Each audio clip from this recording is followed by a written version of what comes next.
A Procuradoria-Geral da República defendeu hoje a manutenção das datas previstas para as eleições municipais desse ano. Segundo a PGR, a adoção de um protocolo de segurança e a queda do número de casos permitem que se mantenha o calendário da Justiça Eleitoral. Empolgante. Nosso primeiro tema do debate de hoje é: as eleições devem permanecer nas datas estabelecidas ou têm que ser adiadas? Não sei. Não sabe ou... Não sei. Não sei. Vai ficar só no não sei. É. Problema seu. Os nossos debatedores são Augusto de Arruda Botelho, advogado especialista em direito penal. Boa noite, Augusto. Boa noite, Mona Lisa. Boa noite, Caio. E Caio Coppola, bacharel em Direito e comentarista político. Boa noite, Caio. Boa noite, Mona Lisa. Boa noite, doutor Augusto. Boa noite, espectador da CNN. Quem começa hoje é você, Augusto. Então, suas primeiras considerações, por favor. Boa noite a todas e todos.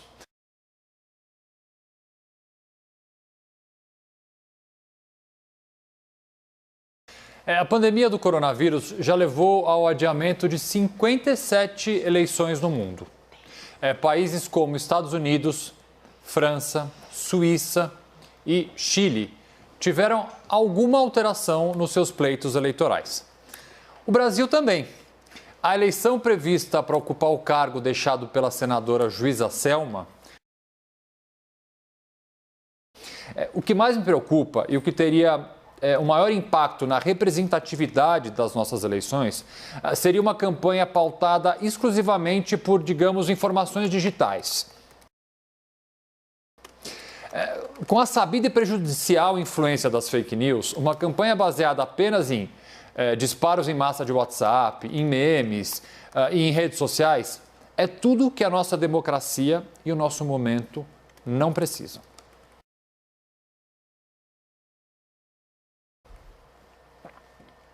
Caio, suas primeiras considerações, por favor.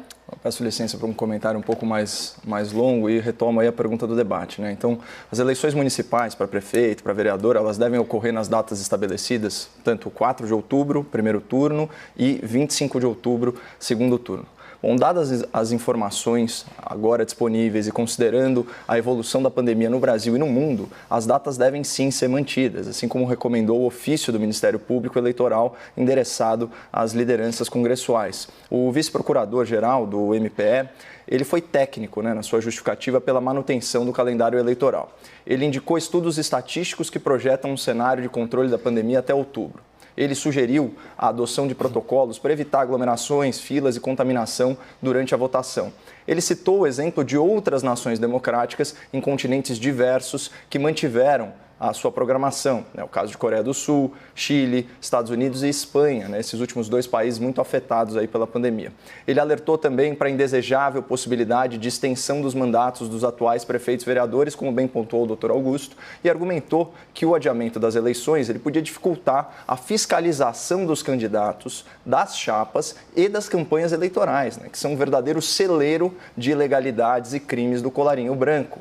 O que o Ministério Público Eleitoral solicitou ao Congresso é que se mantenha um prazo razoável entre a votação e a diplomação dos eleitos para garantir, abre aspas, o dever público da lisura e da legitimidade do processo eleitoral por meio do ajuizamento de eventuais ações judiciais. Então, trocando em miúdos, a pressa, além de inimiga da perfeição, é amiga da corrupção.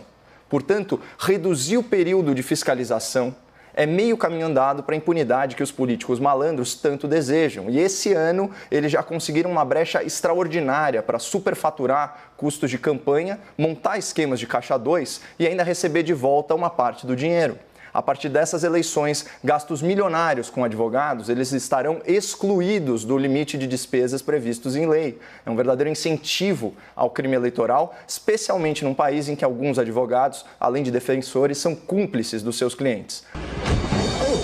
Bom, voltando aí para o tema do debate, saindo da argumentação técnica para uma argumentação mais teórica. Como um cara politicamente conservador, a minha inclinação natural ao avaliar qualquer legislação é respeitar o processo histórico e tentar entender a construção social que culminou naquela medida específica. Em outras palavras, numa democracia, as regras que se sustentam com o passar do tempo, elas tendem a servir a um propósito justo.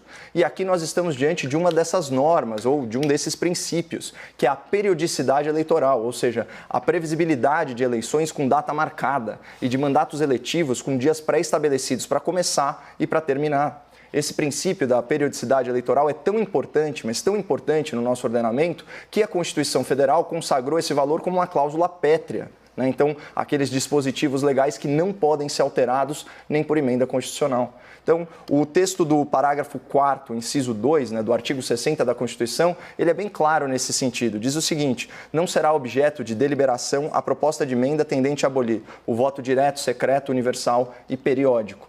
Claro que adiar uma eleição por motivo de força maior não configura a abolição da periodicidade eleitoral, mas o texto constitucional ele sinaliza sim a importância desse princípio e o legislador federal ele tem que refletir muito, tem que ponderar muito antes de fazer alterações casuístas nesse ponto. Especialmente considerando que a própria Constituição, isso já no artigo 29, inciso 2, fixa expressamente as datas para eleições municipais. E eu convido o espectador a refletir um pouco sobre a situação atual e o prognóstico mais provável dessa pandemia. Ao longo dos meses, a capacidade dos sistemas público e particular de saúde tem aumentado, especialmente em relação a respiradores, a equipamento de proteção individual e a leitos de unidade de terapia intensiva.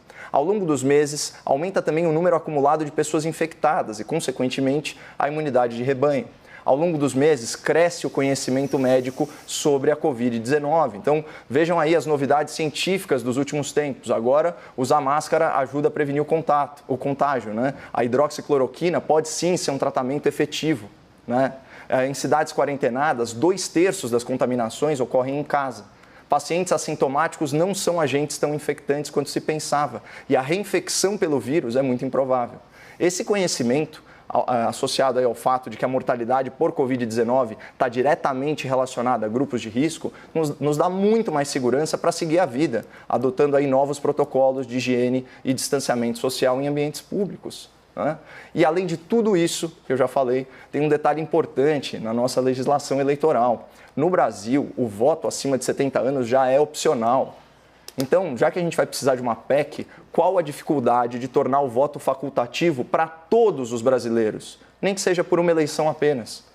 Eu garanto que, sob qualquer ótica, isso vai machucar bem menos a democracia do que mexer na periodicidade das eleições e prejudicar a fiscalização das campanhas pelo Ministério Público. De qualquer forma, essa polêmica sobre a data da eleição é só uma cortina de fumaça para desviar a atenção do público do verdadeiro escândalo. Ontem, o Tribunal Superior Eleitoral publicou a repartição dos 2 bilhões de reais do fundão eleitoral. Dinheiro seu, que será usado em plena pandemia para financiar propaganda de político. É impossível não tratar desse assunto também ao longo do debate. Vamos então ao debate. Augusto e Caio, por favor. Eu, sinceramente, tenho dificuldade de entender qual a razão dos ataques reiterados à advocacia feito neste debate. O tema passa longe da advocacia e, ainda assim, a gente é obrigado a ouvir que advogados são cúmplices de seus clientes. É lamentável que uma pessoa que tem uma formação jurídica como você, Caio, insista em atacar uma profissão que parece que você não conhece e não sei qual, sinceramente, a razão do ataque completamente sem razão, sendo que o tema que nós estamos tratando hoje é eleição. Não tem relação nenhuma com a advocacia. Sei. Já que é para falar de dinheiro... Quer que eu responda agora? Não quero que você responda agora. Já que é para falar de dinheiro, você podia falar, por exemplo, dos 500 mil reais que o filho de um presidente pagou para um advogado também. Essa parte não te interessa? Então, acho bastante deselegante, para dizer o mínimo, esses reiterados ataques à advocacia. Pode ser um pouco frustração.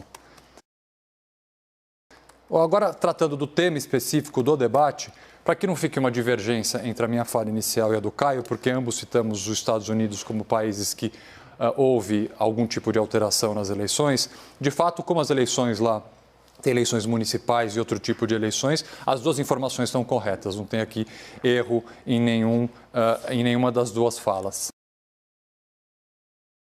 Aí a minha postura e a minha defesa de se adiar, ainda que um pouco, em poucas semanas, o pleito desse ano. Bom, não tem como eu iniciar o debate sem endereçar aí os meus supostos ataques à advocacia, o que seria extremamente incoerente. Doutor, eu sou de uma família que já está na terceira geração aí de aplicadores do direito. Né? Meu avô, além de ter sido um jurista consagrado e juiz, ele terminou a vida profissional dele como advogado. O meu pai, como procurador de justiça, também atualmente advogado. O meu padrinho, né, que também é meu primo, que eu já tive a honra de citar aqui no debate, é um advogado talvez o mais citado no TJ de São Paulo na sua especialidade, que é de locação predial urbana. Então, não há que se falar em ataques a advogados ou advocacia, mas sim a má advocacia e aos maus advogados. Você sabe muito bem, né, que na sua profissão, podemos falar até na nossa profissão, se você quiser, eu não tenho problema de me colocar aí nesse grupo, né, na sua profissão, tem profissionais que carregam malas com documentos, mas tem profissionais que carregam malas com dinheiro. Você sabe muito bem disso. Então, as minhas críticas elas não dizem respeito. As minhas críticas não dizem respeito a uma frustração pessoal, até porque as minhas escolhas na vida, eu tenho muito orgulho delas, né? E essa foi uma opção. Né? Você sabe muito bem que é infinitamente mais difícil você conseguir passar no exame vestibular da Universidade de São Paulo, como foi o meu caso, do que no exame da Ordem dos Advogados do Brasil. Né? Então, só deixar registrado, até porque você mais uma vez traz elementos aí da minha vida pessoal para o debate público. Eu não acho que isso agrega em absolutamente nada. Né? E de fato, eu só citei fatos. Sim. Houve uma mini-reforma eleitoral, certo? Essa mini-reforma eleitoral, ela dificulta sim a fiscalização dos crimes eleitorais, porque ela abre uma brecha para superfaturamento de serviços que passam a não integrar mais o limite da contabilização de gastos de campanha, e não é só com advogados, sejamos justos, é com advogados e contadores, né? Agora, por que isso está relacionado ao tema? Porque, como apontou o Ministério Público Eleitoral, você reduziu o prazo entre a votação e a eleição, a diplomação e a posse dos candidatos, né, reduz as possibilidades de fiscalização. Então é aí que os temas se conversam, não existe dificuldade nenhuma em entender isso, você é bom entendedor, bastaria meia palavra e eu dediquei parágrafos inteiros. Eu gostaria que você me explicasse melhor. Como diminui o tempo? É uma pergunta sincera, Caio. Como diminuir o tempo entre a diplomação e a eleição vai diminuir o prazo de fiscalização? O crime não prescreve, a irregularidade não prescreve, o Ministério Público não vai desaparecer quando o parlamentar toma posse. Ele pode continuar a investigar, isso a fiscalizar. Eu não entendo essa relação e eu li isso na manifestação do Ministério Público. Eu não sei porque a diminuição no prazo vai diminuir o poder de fiscalização. Bom, o especialista em fiscalização é ele, né, doutor? Não, mas então, se ele está fazendo uma afirmação dessa, em caráter oficial, aí, gozando da condição de vice-procurador-geral, né, do Ministério Público Eleitoral, aí a gente tem que se fiar na posição de especialistas, como você reiteradamente vem defendendo aqui. Até porque a gente sabe que é infinitamente mais benéfico, né, para o processo eleitoral, até do ponto de vista de imagem do sistema eleitoral, a gente não dá posse para pessoas que não merecem tomar posse do que caçar o mandato desses parlamentares que não deviam estar lá, né? No caso parlamentares, se for vereador, ou executivos, né? Se for o caso de prefeito. Eu não vejo dificuldade nenhuma de entender isso. Mas voltando aqui para o debate, numa questão em que a gente concorda, né, falar um pouquinho de narrativa. De fato, o vice-procurador-geral do Ministério Público, ao escrever esse ofício, né, então é o doutor Renato Bril de Góes, ele oferece uma solução de meio termo que denota, além da habilidade técnica, né, de notável saber jurídico, ele extrapola isso para uma habilidade política. Por quê? Ele diz o seguinte, né, como você destacou, né, se o adiamento for inevitável, ele já sugere datas, né, então, portanto, 25 de outubro para primeiro turno e 15 de novembro para segundo turno. A gente está falando aí de um adiamento de 3 semanas. E por que isso? E onde que está a esperteza, a sensibilidade do vice-procurador ao falar isso? Porque ele sabe que a elite política, aliás, tanto a elite política quanto a elite judiciária, eles são reféns da sua própria narrativa alarmista e apocalíptica em relação à Covid-19. Então, você não causa o alarde que essa turma causou, né, e dissemina o medo e o pânico na população e mantém as coisas do jeito que elas eram, especialmente em assuntos correlatos. E aqui é muito importante pontuar também que esse é um alarmismo seletivo, né? Ou seja, o drama da pandemia ele vai até o ponto de não mexer com a imunidade financeira das elites ao vírus. A gente sabe que os políticos, né, não tiveram aí redução de salário, pelo menos em âmbito federal, né, e também a elite do Poder Judiciário. Inclusive, para minha consternação, chegou ao meu conhecimento uma entrevista, né, do senhor Marco Aurélio Mello, né, ministro do Supremo Tribunal Federal, indicado pelo primo, Fernando Collor de Mello, para integrar aí a corte. Naquela época não havia problema em ser amigo do presidente da República. Ele disse o seguinte, né, quando questionado por um jornalista mais inquisitivo, né, sobre o que o Supremo Tribunal teria a oferecer no esforço de combate à pandemia, ele respondeu o seguinte, abre aspas, para o ministro do STF, o Supremo não tem nada a oferecer. O servidor público está obrigado a respeitar a ordem jurídica. Quem quiser, como cidadão, proceder à doação do que percebe mensalmente, com doação até do próprio patrimônio, olha só, que atípico, que o faça, é um ato de vontade. Agora, que se destine o subsídio a outros objetivos, evidentemente, isso não cabe. Vamos deixar de ser líricos, de ser românticos. O jornalista fica tão consternado que ele fala, não, mas a gente tem que ser realista, ministro. E aí ele fala, não, isso são miuçalhas. O subsídio é uma contraprestação ao trabalho desenvolvido. Então essa é a mentalidade da elite judiciária e da elite política. Na hora de mexer no deles, aí não tem alarmismo, aí a pandemia está razoavelmente sob controle, a crise financeira não é tão grave, aí o status quo funciona perfeitamente.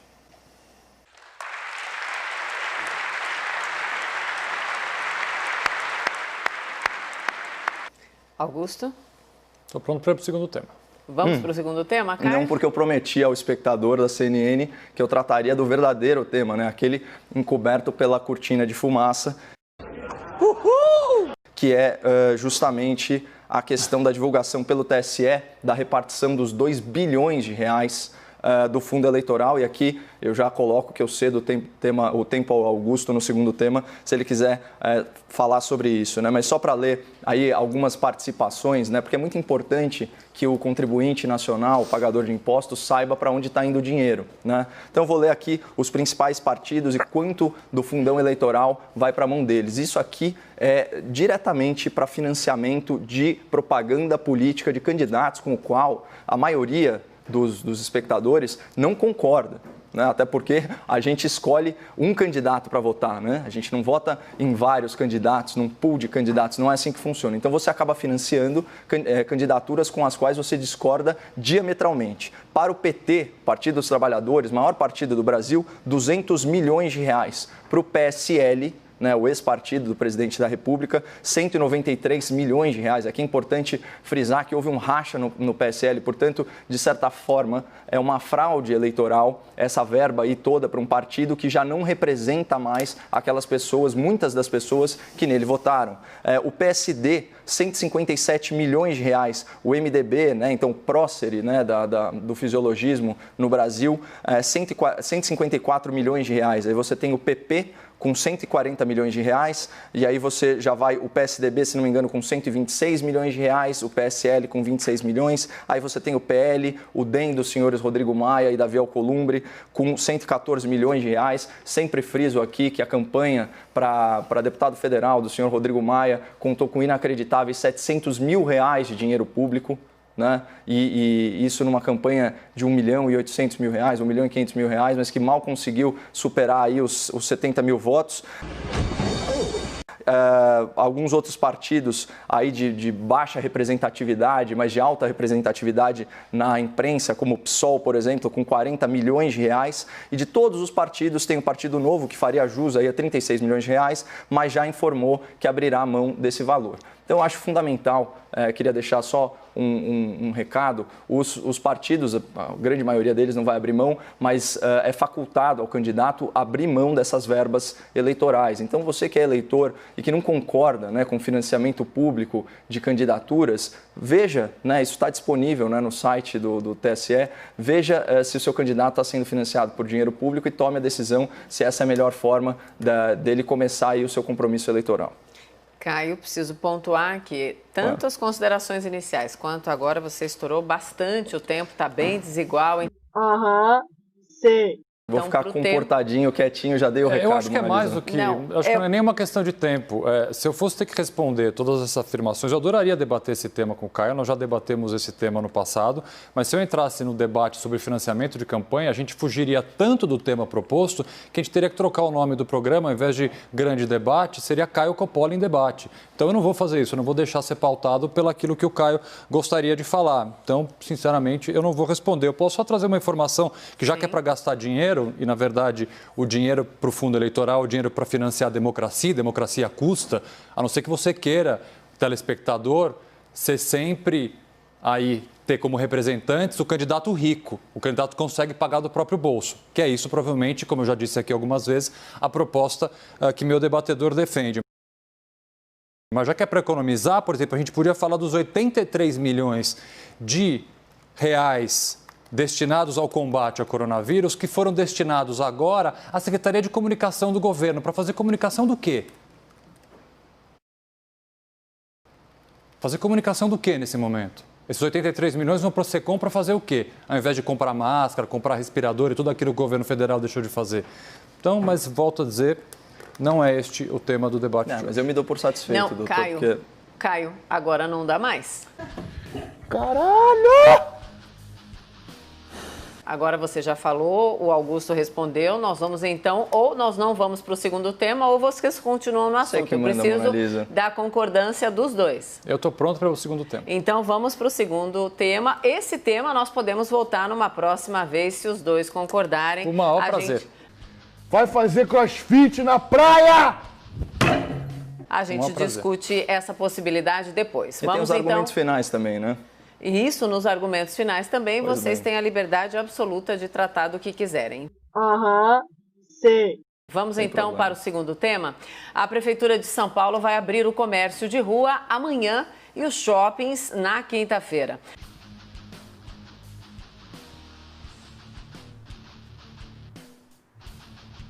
A decisão vem no dia em que o estado chega a 334 mortes em um dia, o novo pico.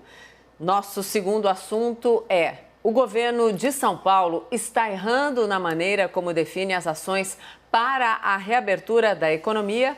Tô puto! Agora começamos com você, Augusto, por favor. Como esse assunto já foi tratado no debate por várias vezes, para não cansar o espectador com os mesmos argumentos, hipóteses, eu pretendo aqui trazer hoje informações e estudos bastante recentes para que a gente possa atualizar de alguma forma o debate. O infectologista Marcos Bolos, que integra o Comitê de Contingenciamento do Coronavírus aqui de São Paulo... Agora eu saquei! Agora todas as peças se encaixaram! Afirmou, por exemplo, que essa reabertura gradual deveria começar apenas em algumas semanas. Os lojistas afirmaram que as vendas caíram em mais de 60%. Segundo eles, em algumas situações, valia mais a pena ficar com as portas fechadas. Então, eu vou terminar essa fala com uma frase que eu li várias vezes durante essa semana nas redes sociais. Eu sei que todos nós queremos voltar ao normal. Sim. Mas esse normal, neste momento, é parar de morrer gente e não abrir shopping center. Caio? Bom, de novo, mais do mesmo, né? Eu só vou discordar veementemente aí da afirmação de que o governador de São Paulo ele age por pressão da opinião pública, né? Afinal, já foi trazido aqui nesse debate uma série de pesquisas, né, do Instituto Datafolha, que é o que tudo indica, o meu debatedor respeita bastante, indicando que até 70% da população apoia as medidas de isolamento social. Eu, obviamente, contestei esse número, mostrando os dados empíricos, né, trazidos pelo próprio governo do estado de São Paulo, mostrando que o isolamento social não era respeitado sequer por 50% da população e que aí alguém estava muito errado nessa conta, né? Deixo aí por melhor discernimento do espectador para decidir quem estava certo e quem estava errado. Eu acho que assim, a Prefeitura de São Paulo ela concorre com a OMS em termos de desinformação e desapreço pela ciência. Inclusive, meu amigo, que é excelente debatedor, o Adriles Jorge, ele falou que a OMS, Organização Mundial da Saúde, deveria ser chamada de Desorganização Mundial da Saúde, e o mesmo vale para essa prefeitura, né? Que quando deveria ter tomado medidas restritivas em relação, por exemplo, às aglomerações do Carnaval, não tomou. Quando deveria ter evitado aglomerações, colocando as pessoas desnecessariamente no transporte público, ao forçar um mega rodízio na maior cidade da América Latina, procedeu de outra forma, tentou fazer aí um bloqueio de vias que só causou mais trânsito e vai saber mais aglomeração, né? Então, desrespeitou, né, o Plano São Paulo, que a gente já criticou e já elogiou muitas vezes aqui, dependendo do aspecto a ser analisado, que já tinha estipulado uma série de procedimentos baseados em setor, em indicativos, né, da capacidade do sistema de saúde e da curva de contágio, esse tipo de coisa. Ele resolveu ser independente e forçou os setores a virem sentar à sua mesa em pleno ano eleitoral para avaliar, em caso, né, a questão da reabertura econômica. Então, as críticas aí à Prefeitura de São Paulo são abundantes, não tem nada de científico nesse processo. E fora a falta de planejamento de questões elementares, como, por exemplo, se escolas e creches, né, vão ser as últimas, vamos dizer assim, os últimos segmentos contemplados aí pela abertura econômica, como esperar que o trabalhador, né, possa frequentar aí seu local de trabalho, onde que ele vai deixar essas crianças? Então, esse tipo de coisa bem básica, né? E vamos lembrar que, ainda bem, né, as crianças e os jovens, eles estão fora aí do grupo de risco nessa pandemia, são questões bem básicas que não são endereçadas por autoridades públicas que tiveram meses e meses para pensar na melhor forma de fazer essa gestão e estão nos decepcionando a todos. Augusto, 2 minutos para você agora, antes dos argumentos finais para cada um, por favor. Caralho! O que me deixa preocupado com essa abertura, neste momento, especificamente com relação aos ramos de atividades que as propostas estão na mesa e provavelmente serão aprovadas, é o seguinte: isso é um fato que não há qualquer contestação. Nenhuma cidade do mundo, nenhuma, Milão, Nova York, Madrid, Paris, flexibilizou a quarentena com uma taxa de contágio superior a 1,0. Agora os argumentos finais, 1 minuto para cada um. Começamos com você, Caio, por favor. Volto então no assunto correlato do nosso primeiro tema, né, falando aí sobre questões eleitorais e cumprimentando, né, o meu debatedor, o doutor Augusto, que amadureceu muito a sua posição. Eu acho pertinente a sua crítica em relação aos 80 milhões de reais destinados para a pasta da comunicação e retirados do combate à pandemia. Isso é um verdadeiro absurdo. A gente sabe que o governo federal investiu aí mais de R$1 bilhão. Isso foi elogiado aqui para montar mais de 7 mil leitos de UTIs. Só que no nosso primeiro debate você tinha falado que R$3 bilhões do fundo eleitoral e também do fundo partidário não fariam, abre aspas, nem cócegas, né, no combate à pandemia. Já é uma evolução bem grande, eu me dou por satisfeito. E certamente se esse dinheiro fosse revertido, até porque não é verba essencial, não vai para os candidatos mais pobres, não vai fazer nenhuma espécie de plutocracia, pelo contrário, vai para caciques políticos, como o senhor Rodrigo Maia, né, o exemplo bem acabado que eu trouxe aqui para o espectador da CNN. Mas a gente já está evoluindo bastante no debate ao longo desses meses, doutor. Augusto, seus argumentos finais, 1 minuto. Caio adora esse tema, eu vou voltar um pouco nele, então. A questão do fundo eleitoral, Caio, eu deixei bem claro, não fazia bem cócegas dentro do dinheiro que nós já tínhamos liberado, verbas já liberadas, autorizadas e aprovadas pelo Congresso. Deu por nós.